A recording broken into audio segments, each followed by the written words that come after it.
आमचे सहकारी मित्र विशाल विराळे पाटील यांनी जो शैक्षणिक विभागाचा जो सावळा गोंधळ ज्या संस्था चालकांनी या ठिकाणी शाळेला मान्यता नसताना त्यानंतर अनधिकृत ज्या सुख सुविधा या विद्यार्थ्यांना या ठिकाणी भेटायला पाहिजे त्या विद्यार्थ्यांना या ठिकाणी सुख सुविधा या ठिकाणी मिळत नाही, त्या संदर्भात या ठिकाणी विशाल विराळे पाटील या ठिकाणी उपोषणाला बसलेले आहे की अशा संस्थांवरती तात्काळ या ठिकाणी कारवाई करण्यात यावी आणि शिक्षण अधिकारी याकडे दुर्लक्ष करत आहे।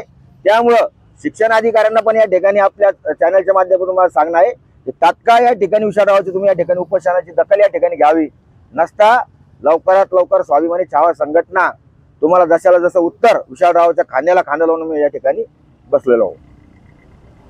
तुम्हाला जी संस्था आहे जी शाळा आहे मुभारीची आहे त्याबद्दल तुमचे काय लोकप्रतिनिधीचा पण त्यांच्यावर हात आहे? अहो या संस्थात मुळामध्ये बऱ्याचशा लोकप्रतिनिधीचे या ठिकाणी आहेत। आज तुम्ही बघा सर्वसाधारण पालकांना या ठिकाणी शिक्षण घेणं या ठिकाणी अवघड झालेलं आहे। 1.5 ते 2 लाख रुपये वर्षाची फी घेतात आणि त्या ठिकाणी त्या विद्यार्थ्यांना त्या ठिकाणी सुविधा देत नाही। मग 1.5 लाख रुपये या ठिकाणी कशाचे घेतात तुम्ही? आणि आज सर्वसाधारण कुटुंबातल्या विद्यार्थ्यांनी कोणत्या शाळेमध्ये शिकायला जायचं? त्यामुळं विशालरावांनी हा जो लढा या ठिकाणी उभा केलेला आहे हा सर्वसाधारण नागरिकांसाठी हा लढा या ठिकाणी उभा केलेला आहे।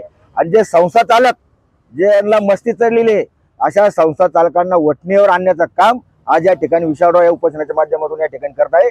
तात्काळ शिक्षण अधिकाऱ्यांनी विशालरावांनी ज्या ज्या शाळेची या ठिकाणी शाळेवरती कारवाई करावी म्हणून मागणी केलेली आहे तात्काळ त्या शाळेवरती या ठिकाणी कारवाई करण्यात यावी।